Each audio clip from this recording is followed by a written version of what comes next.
Welcome back to Sampstra Games, the place to find new strategy games, and today we're going to play Vagrus The Riven Realms, which is a traveling game. Now this game comes out into early access on 22nd of July, but on 10th of July there's going to be a demo/prologue already available for free, or if you want to play the game right now, you can check out their crowdfunding campaign and get access to the current version of the game. Now, Vagrus is a game that has a lot of storytelling, so grab a cup of coffee, sit down and relax, because we're going to be telling a lot of story.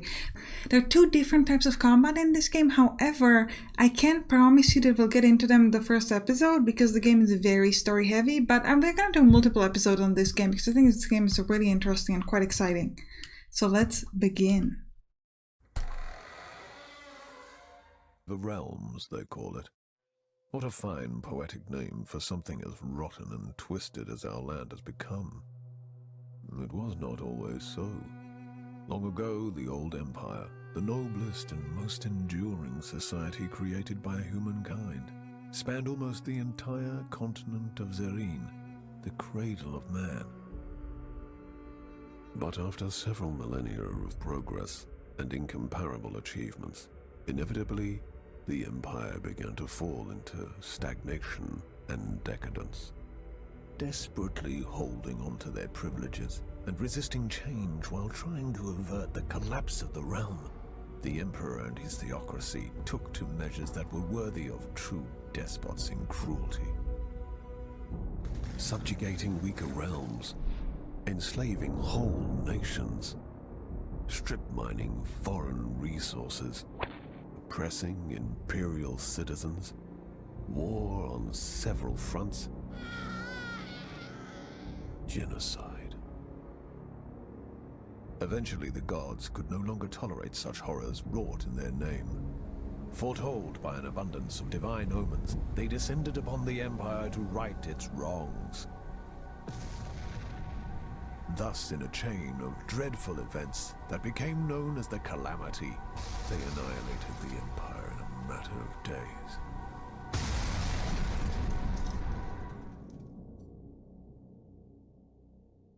The gods then finally saw what they had done in their anger and confusion. It is said that so much grief and shame filled them that they were broken and they left this reality, never to return. The continent and its inhabitants seemed dead, but at length survivors began to crawl out of their hiding holes and faced a land that no longer welcomed them. Arcane Anomalies, the fallout of the Calamity, now riddled the continent, and people realized that they had to share their new home with changed and twisted creatures. Terrible beings entered through the cracks in the tapestry of reality, arose to rule over the natives. In time, these new powers rebuilt the fallen empire in their own image, and the River Realms, now godless and vengeful, reincarnated from the ashes. The inhabitants of the land, such as I, now eke out a living under the crushing rule of the new empire. The continent itself constantly resists our every attempt at building a cozy home for ourselves. As travel is dangerous, many ventures specialize in transferring cargo and passengers over bleak and deadly leagues of land. Others try to take everything of value from said travelers, or attempt to find buried treasures among the ruins of the old empire. The leaders of the endeavors are, some say, the bravest men and women of the River Realms. Such a leader is called a Vagrus. And we are one of those. Let's talk about that intro. That was amazing. Absolutely epic. Alright, so let's start a brand new game. Ah, yes, a Vagrus. What a profession. Daring and savvy, always watching the horizon, always looking for an opportunity, and of course, for what is best for his comitatus, eh? And you are a Vagrus too, are you not? Many of your kind have I seen in my long life as a vagabond. Care to listen to a story about your exquisite occupation, good master? It is a tale of woe and terror, but it is also a tale that is true, as I have seen it with mine own eyes. We're gonna be playing like the free game, essentially, like where you can kind of do whatever you want. Fair enough, good master, fair enough. You don't want to hear tales of trusts betrayed and of bad decisions? It makes sense to me, with you also being a Vagrus and all that. Tell me, have you been long at it? And where do you come from?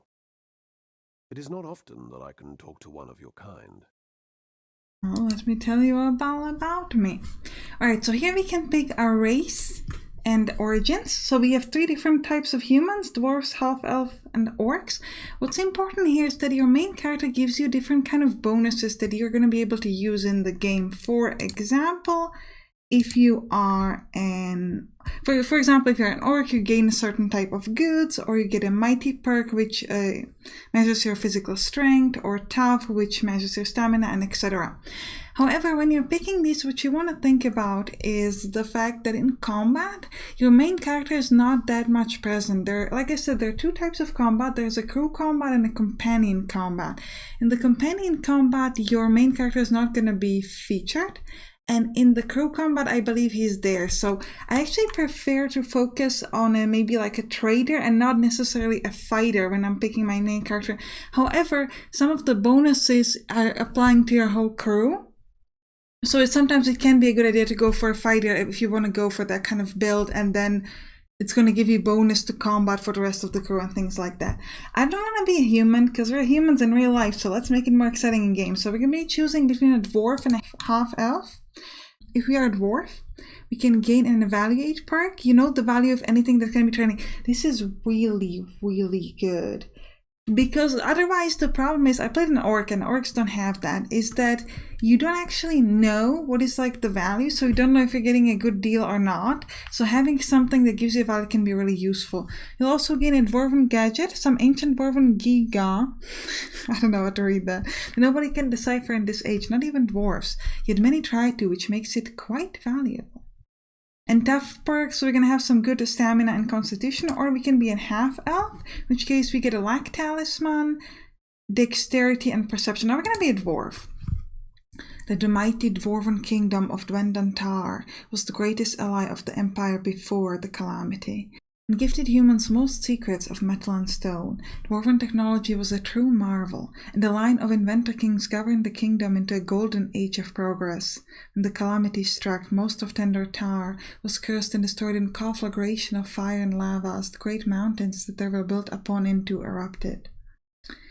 Several thousand survivors of the cataclysm became a wandering people, at the same time coveting and hating the technology that they think led to their downfall.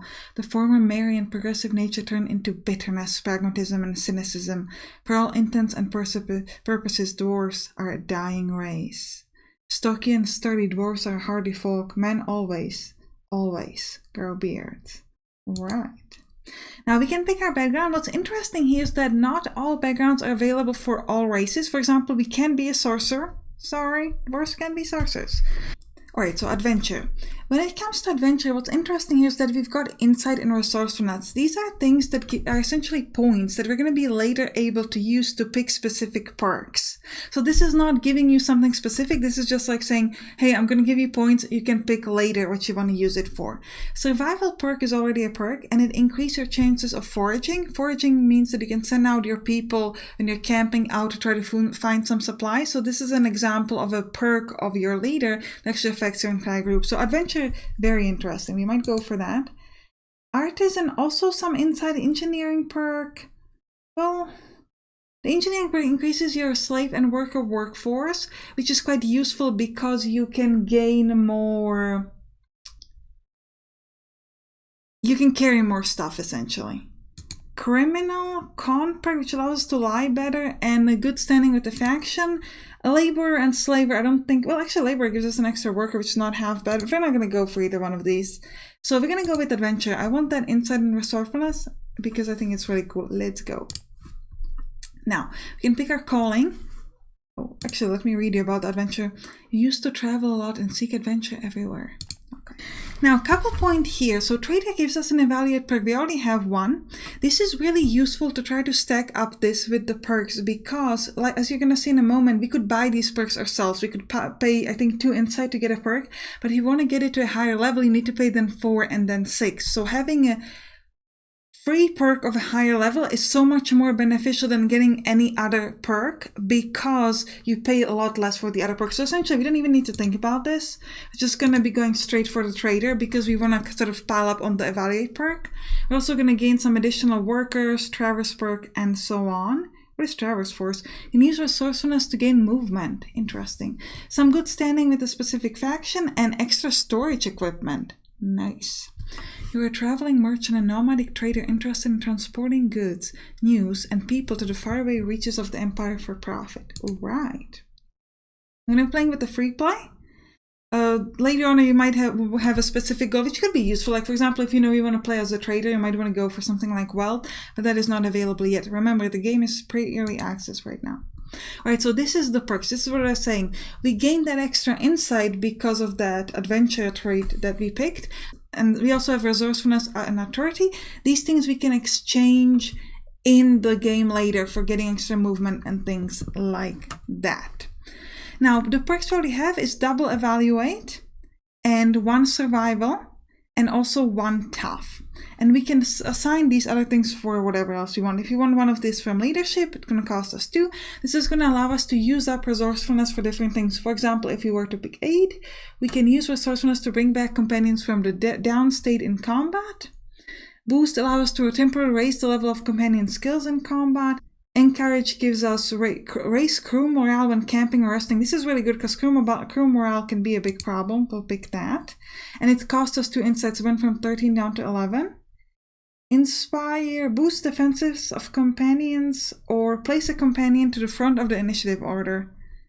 I think we'll grab the aid so we can help somebody out. We have 7 insight left. You might want to pick some interesting attributes like charismatic or savvy. Now let's go for charismatic. Inspire devotion and earn trust. This cost us 2 insight, I think, still. And the additional would cost us 4 insight, but I think we might want maybe persuasion. You know how to conceive people without lying. That sounds good for a trader. I think alternatively, con, how to swindle people in life. Actually, now let's go for persuasion. We have 3 insight left. So we're going to use 2 points for maybe engineering. Oh, it's increased worker and slave workforce. I don't know if we care enough about that. How about hunting? This is chance of hunting. Sure, let's grab hunting. Alright, we're happy with ourselves. Now we could be a man and have a nice beard, but we're gonna be a woman. I'm gonna call myself Sampstra, and let's begin. Well, like that. Curious, curious. I am humbled to have made your acquaintance, good master. I am sure that many great adventures await you on your journeys. It was an honor talking to you, good master, but these old bones are aching, and I must rest now. Oh, yes. Perhaps we will talk in the morning. Perhaps we will. May the gods guard your sleep. May the gods guard your sleep. Sleep slowly but steadily begins to overwhelm you. Is it the late hour, the exhausting journey, or the mesmerizing voice of the old man? You faintly recall stumbling to your tent and crawling inside, and then it is only darkness. Right, we're about to begin. Only like 15 minutes in. Morning creeps us quietly on the arid wasteland. You wake up and step out of your tent and into the crisp air, yawning, stretching and blinking in the orange light of the rising sun. The fiery orb's warm rays are welcome in stark contrast to how you all will feel in a few hours. Your crew, groggy still after an early start, shambles around camp, busy with their chores. Some of them are still huddled around their dying fires. You look at the horizon to the north and find it empty against the morning haze. Yet, you know that beyond the jagged line the way station of Karnak awaits, a short stop on your way to a proper city, less than a week of trudging through the plains and you reach Torzak's shelter. You hope to rest there and find much needed work. In fact, this was the reason you took the Comites north, to Terra Supra, the lands beyond. New opportunities. The previous Vagrus of this traveling company perished several weeks ago. And even though you worked for her only for a few months, and are indeed quite new to this wandering business, the crew elected you to take her place because she trusted your abilities. Thank you, boss.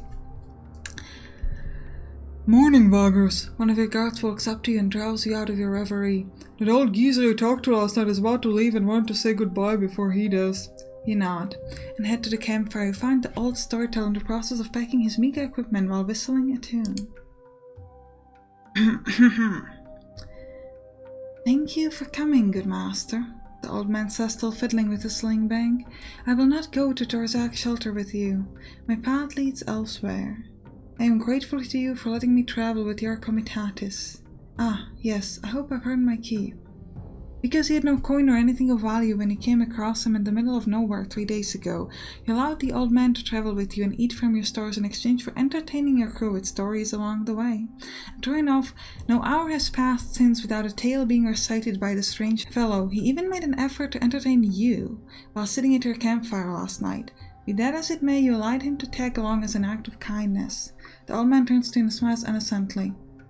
I may be able to repay you more properly by giving some advice, huh? If you don't mind me saying, good master, you're only starting your venture as Vagrus, and perhaps you could use such wisdom? Alright. I'm just gonna give you a recap of what he says. Essentially, he's just telling you to go to Torzak, where we can talk to people to learn about some business opportunities and things like that. We could also get fresh news, which are our most valuable commodity we can possess, especially until we have a sizable cargo hold to haul large amounts of goods across the wasteland. We'll try to find some work as quickly as possible, for example, by going to the trading houses. And also, he's gonna tell us about a man that he knows who could help us. What can he help me with? The job is called Praxius. Strange fellow, really. Not only because of his peculiar lineage. You'll see. He runs a shop. Ah, yes, he'll buy any trinket off of you that you do not need any longer. He may sell you something useful too, who knows? Just remembering now, he once sold a Gavrian Wood talisman to an old mercenary who... Where was I, good master? Wanted to tell me about Praxius. Ah, aye, Praxius shop. Just east of the Colorish Market, in a small street that has dark stone statue of Mercatus over a fountain. Best of luck. Your phones be with you, good master. I'd better go now.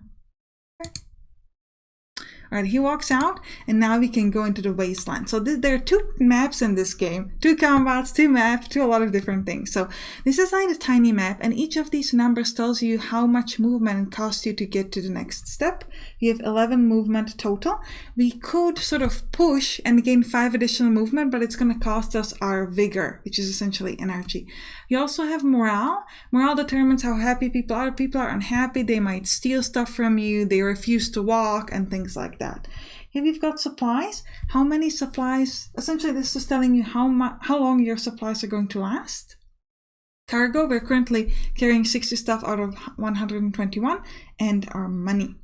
Now, if we click on the big map, we can see where we are. We're down here. We're going to move towards Karnak Way Station, and afterwards we want to mark Torzak's shelter, because that's where we will want to go after. Then on the left here, we can read our stats about our crew. So we have the movement, already talked about it. Here you can see your crew status: morale, obedience, nutrition, and vigor. So morale is important. So if you have low obedience, your people start to misbehave. And nutrition affects vigor. So essentially, if you have low nutrition, it's going to lower your maximum vigor. If you have high nutrition, your maximum vigor is going to be high. And we also have an effect of poorly defended at the moment because we are not that strong. Now here you can see the sort of composition of my people. I have 2 scouts, 3 fighters, and no outriders. You can gain outriders by combining a mount, which is essentially just an animal that's going to carry stuff. It's essentially like a horse, except it looks super beautiful and it's quite fancy. You can combine a mount and a fighter to get an outrider. However, the fighters and the mount by itself can carry cargo, so if you combine that, you'll lose the ability to carry that cargo, but you'll get better at defenses. You could also kind of take it away and kind of split them up again, so you can just interchange that however you want. And then we've got slaves, workers, and beasts of burden. They carry 85 cargo, so they're pretty epic. You can also butcher them to get some supplies, but we're not going to do that. We're not mean. And here you can see our total consumption. We eat 55 supplies per day. Down here we can see our companions. We don't have any. We'll talk about it later. And deputies, again, don't have any. And here we've got our equipment and cargo. We currently have supplies and also 15 luxury wine and our dwarven gadget. And that is it. So let's move toward Kernak Way Station. It's going to cost us 7 movement. We've got plenty, so we don't need to worry about it. And we shall enter the area. The Comitatus descends into the Great Basin that shelters Kernak Way Station from the worst of the jagged waste, dust and rock storms. Even at the distance from the Weld compound, you can see that the outpost is vastly overcrowded. Dozens of Comitat and literally hundreds of travelers swarm the confines of Kernak Station, which is now surrounded by makeshift camps and improvised mansions. What is going on here? A pair of gruff-looking mercenaries walk out to meet you and give you a half-hearted hail. The first one to speak is a tall, lean, tainted fellow, armed with the barber spear. Gotta say, you folk just keep popping up like wraiths around a rotting corpse. Alright, move your butt over there and try to settle in without a fuzz. Points to a large area outside of the low stone walls just northeast of the base station itself. What's up, man? What's going on?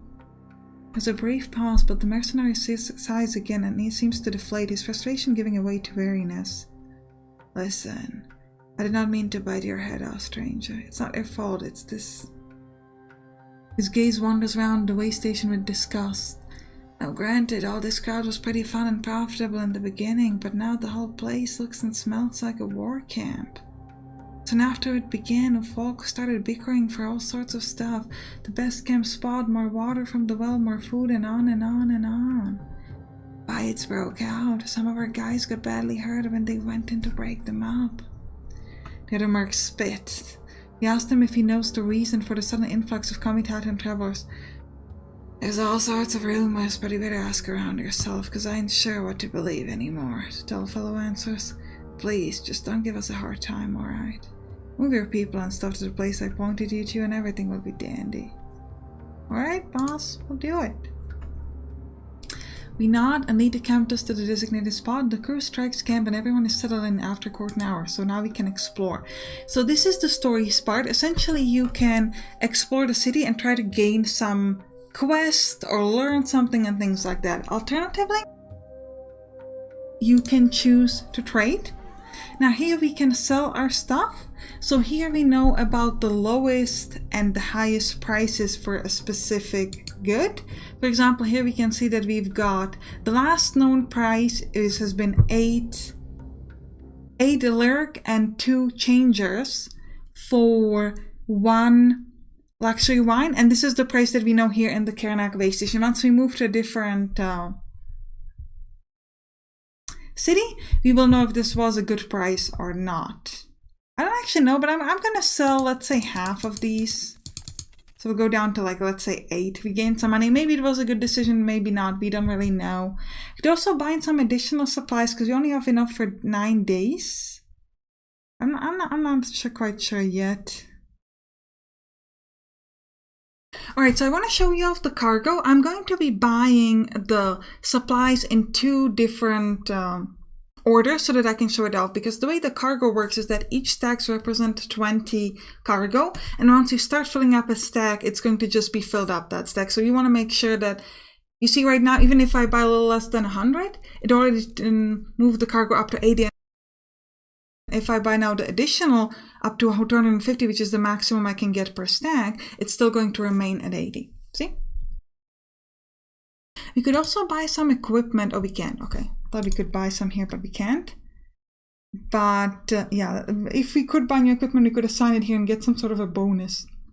Just like you from extra storage, we get plus 10 cargo if you have at least 1 beast of burden, which we do.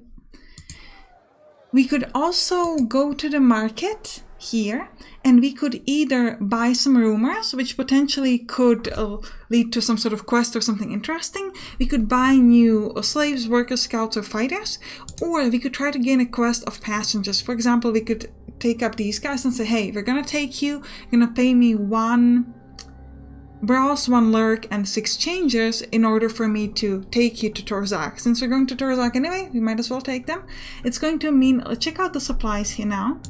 See, it's going to get lowered because we do have to feed them on the way while they're walking with us. And they do have a 1 fighter, so if we're going to be fighting, they're going to help us out a little bit because they want to protect their people as well. Alright, we could also buy a beast. We could buy additional beast of burden, we don't have the money for it, or some additional mounts and things like that. Additional mount carries 8 cargo, and worker carries 1. Slave 2, so 1 mount is equal to 8 workers. Interesting. And the worker costs, worker also only has upkeep. Okay, do the mounts not have upkeep?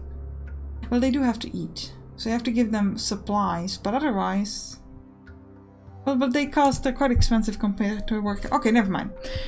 So we are just going to, now we could do the story, but I think we're kind of behind on time, so we're going to leave the story for the next episode.